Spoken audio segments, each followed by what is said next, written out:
च्या बातमीकडे माझ्या आणि मोहिते पाटील कुटुंबियांच्या बाबतीत भाजपने चुकीचे निर्णय घेतले।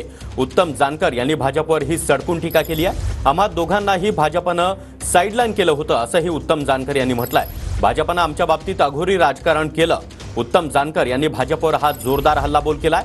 मोहिते पाटलांना सोबत घेण्याची 6 महिन्यांपासूनच रणनीती आखण्यात आली होती अशी कबुलीच आता जानकर यांनी दिली आहे। भारतीय जनता पार्टीने मोहिते पाटील कुटुंब असेल किंवा माझ्या बाबतीतले निर्णय हे पूर्णपणे गेली 10 वर्ष चुकीच्या पद्धतीने घेतलेले होते आणि आम्हा दोघांनाही साइडलाइन करणं, एका वळचणीला बांधून ठेवणं अशा पद्धतीचं राजकारण त्यांनी म्हणजे अघोरी किंवा कुटील राजकारण करण्याचा प्रयत्न केला आणि यातून निवडणूक हा एकमेव मार्ग होता आणि निवडणुकीला आमची रणनीती ही मोहिते पाटलांना घेतल्याशिवाय पूर्ण होऊ शकत नव्हती। त्यामुळे गेल्या 6 महिन्यापासून ही रणनीती तयार होती आणि तिला यश